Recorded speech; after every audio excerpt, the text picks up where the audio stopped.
Assalamualaikum warahmatullahi wabarakatuh. Halo Pekoners, balik lagi nih bareng aku Zulaini Pratama sebagai podcaster pada hari ini. Oke, pada hari ini kita masuk ke segmen polemik podcast Lens of Economic. Nah, rasanya nggak lengkap ya Ras kalau misalnya aku nggak tagline dulu biar lebih semangat. Kali ini aku mau tagline podcast pendidikan ekonomi, the more you know, the more you grow. Kali ini aku udah sedikit spill ya kalau misalnya kita udah masuk ke podcast Lens of Economic alias polemik. Nah, berarti narasumber ya kita kedatangan dosen, yaitu dosen cantik pada hari ini yaitu Bu Sri Arita SPD MPD. Halo Ibu. Halo, apa kabar? Boleh, alhamdulillah baik. Waduh, cantik banget hari ini Bu. Pinke. Terima kasih. Oke Bu, boleh kita sapa dulu ke Pekoners yang ada di rumah Bu. Halo Pekoners. Halo Pekon. Nah Ibu, gimana harinya Bu? Alhamdulillah. Alhamdulillah ya. Nah Ibu, kali ini Jula mau kepoin Ibu nih, ngulik-ngulik kepribadian Ibu. Karena biasanya kalau misalnya ngulik-ngulik di kelas takut gitu. Nah kali ini Jula nguliknya di podcast aja gitu. Nah, kalau misalnya ngulik-ngulik nggak lengkap rasanya kalau misalnya kita nggak perkenalan dulu kali ya Bu. Kita ngomongin profil atau background Ibu nih. Boleh Bu? Boleh, silakan. Boleh. Oke. Nah, Jula mau nanyain background pendidikan Ibu deh. Mulai dari background pendidikan Ibu. Ibu S1-nya di mana, S2-nya di mana atau seperti apa? Boleh diceritain Bu? Baik, terima kasih. Oke, untuk S1 ya. S1 Ibu S1-nya di awal itu sebenarnya di Pekanbaru. Wow. Jauh ya. Perjalanannya panjang ya. Sangat jauh berarti. Panjang ya? banget. Jadi Ibu S1-nya dulu sempat di Pekanbaru di Unri. Kemudian karena suatu dan lain hal Ibu pindah ke IKIP Padang. Dulu IKIP Padang tahun 1990. Nah, tahun 1990 di IKIP Padang itu Ibu masuk di pendidikan dunia usaha. Nah, dulunya pendidikan dunia usaha, bukan pendidikan ekonomi, tapi pendidikan dunia usaha. Kemudian S1 Ibu di pendidikan dunia usaha dengan program studi administrasi perkantoran. Nah, kemudian setelah tamat Ibu kuliah, karena Ibu dulunya dari SMA itu sudah suka bekerja, dalam arti Ibu sudah bisa mengisi SPT. Kalau dulu berarti kan belum ada ini ya, belum ada namanya konsultan. Nah, kalau sekarang kan sudah ada tuh konsultan. Nah, kalau dulu Ibu mengisi SPT secara manual. Kemudian setelah tamat S1, Ibu meneruskan pekerjaan Ibu itu sambil ya. Jadi Ibu membuka konsultan pajak dulunya. Konsultan pajak, kemudian di samping itu Ibu juga ada hobi lain. Apa tuh Bu hobi lain? Ini hobinya agak sedikit unik ya. Kenapa tuh? Melenceng dikit kah? Melenceng sih enggak, tapi ya? tetap menghasilkan. Waduh. Nah, menghasilkan karena kan tag kita kan adalah ekonomi. Betul.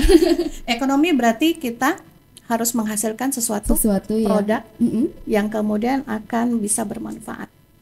Betul. Nah, karena Ibu tuh hobi dari dulu itu untuk memasak, jadi Ibu bisa membuat kue kering, kue basah, kemudian juga masak-masakan. Misalkan ada dulunya ada mie goreng, nasi goreng, kemudian ada pempek, ada otak-otak dan sebagainya. Nah, itu adalah hobi. Ibu tidak pernah ikut kursus apapun sama sekali. Nah, itu ternyata hobi juga bisa menghasilkan ternyata. Berarti hobi menghasilkan cuan. Betul, menghasilkan cuan. Jadi walaupun kita hobi kita yang menurut kita ada, kalau anak sekarang bilangnya apa ya, receh-receh ya. Receh-receh tapi numpuk gitu. Tapi receh-recehnya ini ternyata bisa menghasilkan. Wah, lumayan juga ya. Betul. Jadi dari receh-receh itu Ibu mendapat banyak pesanan. Apalagi di hari Lebaran itu orderan kue Ibu banyak sampai ke Bukit Tinggi. Luar biasa. Jadi ketika Ibu tamat S1, Ibu kalau orang kan kalau zaman dulu kalau bukan bekerja di kantoran itu dikatakan tidak bekerja. Nggak keren gitu. Nggak keren, nggak ada apaan di rumah, nggak ada menghasilkan gitu kan. Nah, ternyata dari hobi Ibu, jadi Ibu ada dua. yang pertama Ibu buka konsultan pajak dengan klien itu Ibu adalah dokter-dokter yang ada di Kota Padang. Oke, luar biasa. Itu dari tahun 94 Ibu sudah buka konsultan pajak. Luar biasa, berarti 495 banget ya Ibu ya. Nah itu kalau untuk pesanan kue Ibu udah lama sekali. Udah lama banget. Orderan kue itu selalu, kemudian juga kadang Ibu kalau ada acara ada yang ulang tahun atau Ibu akan mendapat pesanan order, mungkin membuat kue ulang tahun, membuat snacknya dan makanannya. Nah, itu Ibu terus rutin ya, artinya ada orderan, kemudian juga konsultan. Kalau konsultan pajak ini kita tahu itu konsultan pajak itu akhirnya adalah pembuatan pajak SPT di bulan Maret, akhir Maret. Nah, jadi Ibu kerja dalam 1 tahun itu tidak setiap bulan. Hanya berapa bulan saja. Beberapa bulan aja. Kemudian alat yang Ibu gunakan hanya satu. Zaman dulu hanya ada laptop yang IBM. Yang seperti apa tuh bentuknya, Bu? Waduh, kalau sekarang udah jadul banget. Udah jadul banget. Udah bentuknya tabung tebel kali ya. Tebel, kemudian ya tapi modal itu menghasilkan satu SPT itu Ibu bisa menghasilkan 2 juta zaman dulu. Wow, satu SPT ya.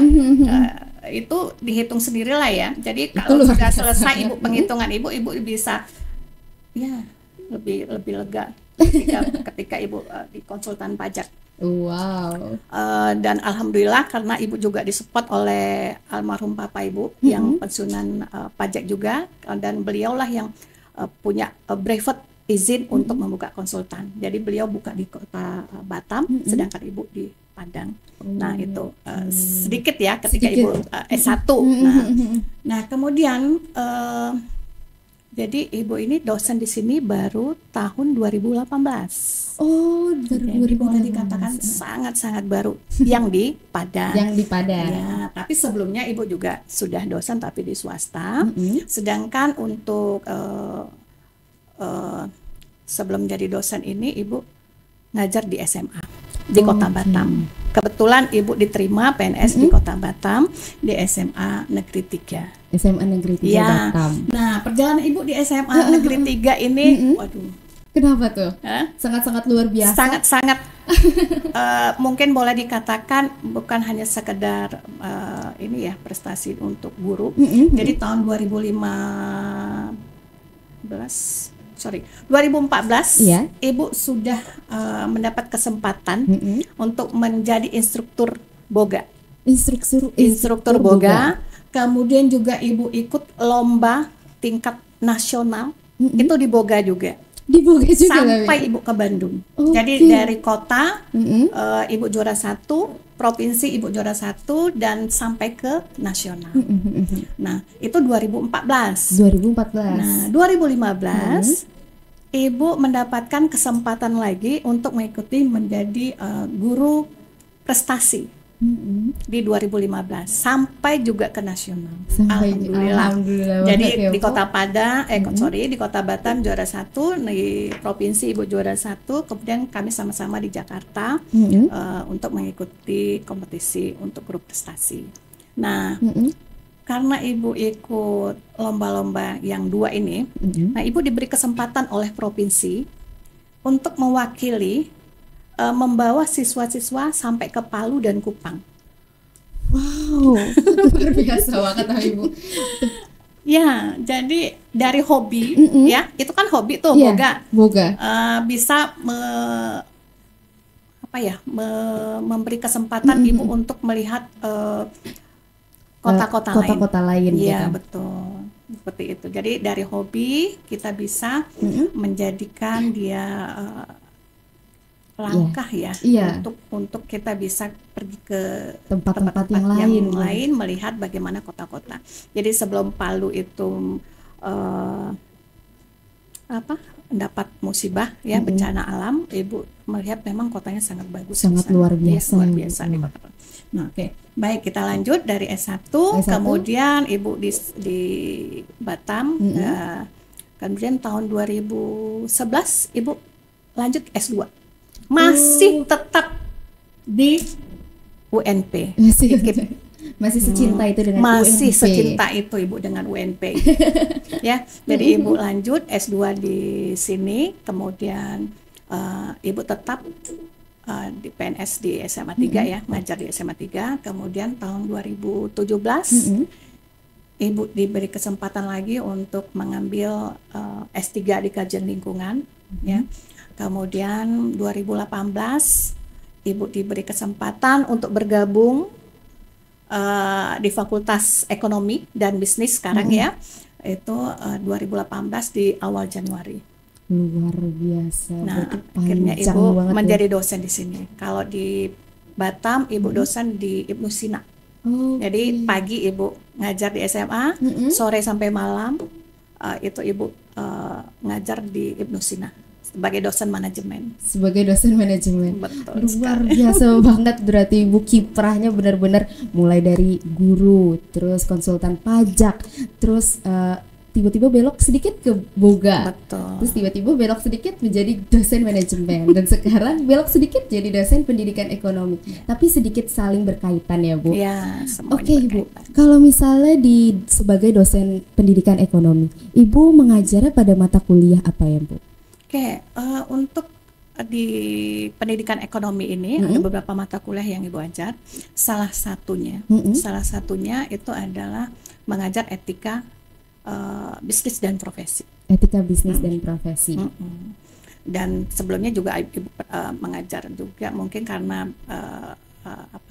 background Ibu yang suka usaha ya, jadi Ibu juga mengajar di pengantar kewirausahaan. Kewirausahaan. Oke, di mata kuliah etika bisnis dan profesi, kebetulan Jula sebagai salah satu mahasiswa Ibu di semester ini. Nah, kalau boleh tahu Bu, apa sih Bu keunggulan dari mata kuliah etika bisnis dan profesi itu sendiri, Bu? Oke, keunggulan untuk mata kuliah etika bisnis dan profesi. Ya. Nah, etika itu apa? Etika itu sikap, perilaku. Sikap, perilaku. Nah, ketika kita bicara mengenai sikap dan perilaku, apa yang ada di benak kita ataupun di gambaran kita, seperti apa harus etika kita? Kalau menurut Jula pribadi ya Bu, kalau misalnya kita ngomongin etika profesi, berarti kita profesi itu ada aturannya sendiri, seperti sebagai guru atau dosen ataupun dokter. Itu pasti ada aturan tersendiri yang tidak boleh dilanggar ataupun tidak boleh dilakukan gitu Bu. Itu menurut Jula pribadi. Betul. Jadi etika, kalau kita bicara mengenai etika, artinya kita harus tahu, ya kan, harus ada aturan, pedoman, baik buruknya. Oke. Ya, kalau misalnya kita mau bisnis ataupun mungkin bekerja di perusahaan, berarti kita harus tahu bagaimana etika kita dalam berbisnis. Apakah kita bisa bersikap tidak baik kepada rekan bisnis kita ataupun mungkin sesama teman-teman di perusahaan tersebut. Harus ada aturan. Kita tahu baik buruknya yang harus kita lakukan. Kemudian juga di situ kita juga harus bisa disiplin. Disiplin itu perlu sekali. Kenapa kita perlu disiplin? Karena biar manajemen waktunya itu tek gitu sampai dengan tujuan yang kita pengen gitu. Ya, contoh kecil saja untuk disiplin. Ya. Kenapa Ibu tekankan di sini disiplin?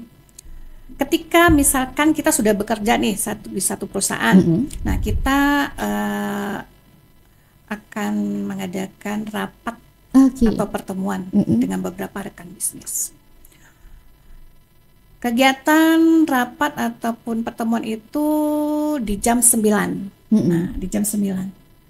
Jam 9 berarti di undangan jam 9. Jam berapa kita harus datang? Di jam 8. Karena kita sebagai seseorang ataupun yang mengundang, kita harus mempersiapkan mulai dari tempat, konsumsi ataupun hal lainnya. Gitu, Bu. Oke, kalau kita diundang. Kalau kita yang diundang berarti kita datang sekitar 10 menit sebelum rapat dimulai. Nah, kenapa kalau kita datangnya jam 9:05 itu tidak baik menurut secara umum ya, tidak baik, atau memang harus kita datangnya jam 9 atau jam 9 kurang. Kalau menurut Jula karena nanti hasilnya atau setelah rapatnya itu nggak sesuai dengan rundown yang sudah disediakan gitu Bu. Jadinya misalkan kalau misalnya ada tamu-tamu lain, mungkin dia bakal telat juga nih ke rapat selanjutnya ataupun bagaimana gitu Bu. Oke. Nah, itu salah satu di antaranya. Tapi yang penting di sini adalah ketika kita diundang itu jam 9, tapi kita datangnya mungkin lewat dari jam 9, ya. Kita itu mengemban nama perusahaan. Oke. Iya kan? Iya. Di bawah kita ada mengembang nama perusahaan, misal perusahaan A. Ketika kita datang terlambat, apa penilaian orang? Berarti perusahaannya jelek. Perusahaan jelek. Bagaimana etikanya? Buruk sih Bu, karena dari pemimpinnya aja seperti ini, apalagi bawahannya gitu. Nah, itu dia. Artinya kita memang harus disiplin untuk menggambarkan bahwa ini loh perusahaan kami, etika kami di perusahaan seperti ini. Ketika diundang jam 9, kami akan datang sebelum jam 9 rapat dimulai. Itu untuk disiplin. Yang kedua adalah membentuk kita menjadi seorang yang jujur. Oke. Kemudian juga membentuk diri kita mempunyai rasa kepercayaan diri. Itu keunggulan kenapa kita harus belajar etika bisnis dan profesi. Oke Bu, kalau ngomongin etika bisnis dan profesi, berarti ini untuk semua profesi yang ada atau hanya beberapa profesi aja menurut Ibu ini? Itu sepertinya harus semuanya ya, bukan harus sepertinya, memang harus semuanya. Karena kalau hanya sebagian saja kita belajar mengenai etika, ya, berarti kalau contohnya kita untuk akuntansi lah misalkan, kita tidak belajar mengenai etika bisnis di akuntansi, apa yang terjadi? Akuntansi itu bayang kita apa? Kaitannya akuntansi itu dengan apa? Sama perhitungan uang, terus keuangan perusahaan sih. Keuangan perusahaan. Ya. Kalau ketika kita ditugasi atau diberi tanggung jawab menjadi seorang accounting misalnya di perusahaan, ketika kita tidak memahami apa itu etika bisnis dan profesi, apa yang terjadi? Mungkin perusahaan akan rugi gitu. Karena kan perhitungannya mungkin agak salah atau gimana, tidak sesuai dengan peraturan yang ada di perusahaan. Ya, bisa. Terus apa lagi ya Bu? Antara lain itu mungkin bisa. Tapi yang pasti adalah ketika kita tidak memahami apa itu etika bisnis, ya, dan kita bertanggung jawab akan laporan keuangan, maka kita akan menyalahi atau kita akan menyalahgunakan wewenang tanggung jawab yang ada dengan kita. Mungkin kita akan make up laporan keuangan untuk kepentingan sendiri. Berarti kan itu sudah menyalahi juga. Benar. Berarti etika bisnis dan profesi itu benar-benar penting banget ya untuk kita pelajari dan juga kita disiplinkan di kehidupan kita sehari-hari gitu Pekoners. Nah Bu, menurut Ibu kompetensi siapa sih user dari kompetensi yang diajarkan pada mata kuliah yang Ibu ampu gitu? Ini khususnya adalah mahasiswa yang memang ingin bergelut ya di bidang bisnis di perusahaan-perusahaan, dan mungkin secara umum itu sebenarnya untuk kita semua memang kita harus punya atau memahami apa itu kegunaan dalam mempelajari etika bisnis dan profesi. Jadi bukan untuk orang pribadi secara misalnya dia karena akan bekerja di perusahaan A dia harus belajar ini, tidak, tapi untuk kita semuanya secara umum. Bagaimanapun kita, walaupun mungkin kita tidak bekerja di perusahaan, kita juga harus memahami apa itu etika ya, secara khususnya adalah etika bisnis dan profesi. Luar biasa banget. Oke Bu, sedikit mengulik lagi nih Bu. Jula kepo sama karya-karya Ibu semasa menjadi dosen S1 ataupun kiprah Ibu bagaimana di luaran sana. Oke. Kalau untuk karya Ibu sendiri, ada beberapa buku yang bukan hanya Ibu ya, ada beberapa dosen yang menulis beberapa buku seperti itu. Kemudian juga karya yang lain mungkin karena Ibu masih ini ya baru di ini, jadi masih belum banyak karya yang Ibu bisa. Tapi kalau misal boleh tahu Bu, buku apa aja Bu, boleh spill nggak? Judul bukunya ada tentang pembelajaran. Ibu lupa nih Ibu juga ya, nggak apa-apa. Mungkin nanti kalau misalnya Pekoners yang kepo bisa langsung menghubungi Bu Sri Arita dari Instagram ataupun DM aja gitu. Boleh ya Bu? Silakan. Oke Pekoners, tadi kita udah sedikit nih mengulik-ngulik dan ngobrol-ngobrol bareng oleh Bu Sri Arita. Nah kali ini kita bakal seru-seruan lagi bareng Bu Sri Arita, yaitu kita masuk ke sesi games. Nah Bu, nanti Jula ada satu games, itu ada top 5 gitu. Nah nanti kalau misalnya Jula bilang top 5 makanan favorit gitu, nanti Ibu sebutin 5 makanan favorit Ibu, boleh dari Sumbar ataupun dari luar Sumbar pun nggak apa-apa gitu. Oke Bu, udah ready? Udah ready ya? Oke. Top 5 makanan favorit Bu Sri Arita. Seafood? Seafoodnya di detail nggak usah? Nggak apa-apa. Kemudian seafood itu berarti ada ikannya di situ, ikan asam manis, ikan saus Thailand. Waduh. Dan nanti habis ini kita pergi makan. Ajak Jula ya Bu. Iya. Kemudian juga karena kita hobinya ini, jadi banyak seafood, ada kepitingnya. Ada kepitingnya juga. Kemudian ada sotongnya, ada cuminya. Luar biasa banget ya Bu. Ya, kalau yang khasnya lagi, apa tuh? Nah ini dia nih, makanan kampung gulai cipu. Gulai cipu? Wow. Nanti kalau Pekoners yang tahu berarti gulai sama cipu. Gitu. Makanan khas Payakumbuh, adanya di sawah. Di sawah. Aduh, nanti kita bakal coba bareng Bu Sri Arita. Oke. Top 5 destinasi wisata favorit tempat Ibu. Tempat wisata ya. Ibu memang hobi sih traveling ya. Traveling terus ya. Kalau tempat wisata, kalau di Jogja ada Malioboro. Oke. Kemudian kalau di Bandung ada, apa? Rumah Dilan. Siapa tahu Ibu udah ada beberapa tempat gitu di Bandung ya, yang ini yang ada. Kita bisa di situ minum susu langsung fresh gitu ya. Ibu lupa tempatnya. Kemudian kalau di Batam itu banyak sekali ya. Banyak banget ya. Ada di Bintannya. Kemudian ada Jembatan Barelang. Kemudian kalau di Sumatera Barat. Kalau di Sumatera Barat itu ada di Bukit Tinggi. Kemudian di kampung ada di Payakumbuh. Payakumbuh itu ada Harau ya. Harau itu bagus sekali tempatnya. Terakhir Ibu pergi ke baru berapa hari yang lalu di tempat Harau itu yang ada tempat wisata yang ada nginepnya sekali ya, ada. Iya, Julat lupa sih. Tapi itu emang benar-benar bagus banget tempatnya itu. Kayak kalau di Padang sendiri tempat yang bagus. Pantai Gajah Bu. Pantai Gajah ya. Yang dekat Pantai Gajah. Oke. Top 5 mata kuliah favorit Bu Sri Arita.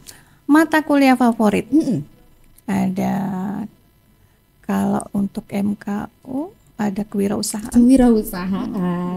Kemudian kalau untuk di ekonomi itu ada pengantar manajemen. Kemudian ada korespondensi bahasa Indonesia. Kemudian kepemimpinan. Manajemen sumber daya manusia. Kemudian etika profesi dan bisnis. Oke, satu lagi nih. Top 5 idola favorit. Wah, idola ya? Iya. Kepo juga soalnya idola favorit Bu Sri Arita. Idola ya. Kenapa tuh? Ibu apakah suka penyanyi? Ibu suka musik, tapi banyak nggak tahu namanya. Oke. Kalau misalnya dari atlet kah atau apa gitu yang public figure terkenal? Public figure terkenal.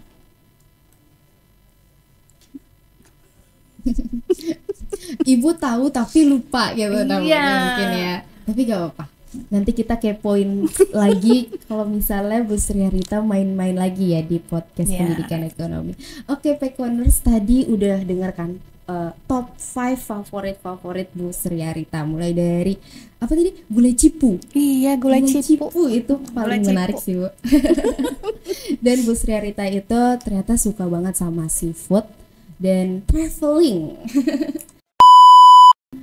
Oke, Pekoners, tadi kita udah ngobrol-ngobrol seru banget nih sama Bu Sri Harita. Tapi sebelum itu Jula mau sedikit minta closing statementnya dari Bu Sri Harita. Boleh, Bu? Oke. Oke. Awali senyuman di pagi hari, Luar biasa. karena dengan kebahagiaan dengan situasi apapun akan membuka pintu rezeki. Amin. Apapun yang kita hadapi, pokoknya selalu senyum. Itu kata Bu Sri Harita. Jangan lupa senyum pada hari ini ya, Bu. Ya. Oke. Kalau misalnya Pekoners yang lain nih mau menyapa Bu Sri Harita atau mau kepo-kepo lainnya ke Bu Sri Harita, kemana tuh? Oke, Ibu ada IG Mm-mm. dengan Arita Sri. Harita Sri. Iya. Dibalik namanya. Dibalik. Biar lebih mudah menghafal. Oh iya, boleh. Oke. Oke, Bu, nanti Jula ada tagline. Nanti kalau misalnya Jula bilang podcast pendidikan ekonomi, nanti kita bisa bareng-bareng ngomongnya the more you know, the more you grow. Oke, Bu? Oke, bisa kita mulai? Kita gerak-gerak sedikit. Gerak aja ya. Iya. Oke, Bu, ke kamera yang tengah nih, Bu. Boleh? Oke. Podcast pendidikan ekonomi, the more you know, the more you grow. Boleh pakai kata-katanya juga nih, Bu. Bisa kita ulang sedikit? Boleh ya? Don't worry. Don't worry. Oke, nanti kalau misalnya Jula bilang the more you know, the more you grow. The more you know, the more you grow. Oke, Ibu? Gak apa, kita ulang sedikit lagi. Oke ya, Bu, Oke. kita ke tengah. Oke, podcast pendidikan ekonomi, the more you The know, more you know, the more you grow. Oke, gak apa-apa, Ibu. Tepuk tangan dulu untuk Bu Sri Harita. Oke, Pekoners, kalau misalnya Pekoners mau lihat keseruan lainnya, bisa langsung ke meluncur di sini. Untuk itu langsung aja Jula pamit. Ya, saya Sri Arita pamit. Assalamualaikum warahmatullahi wabarakatuh. See you.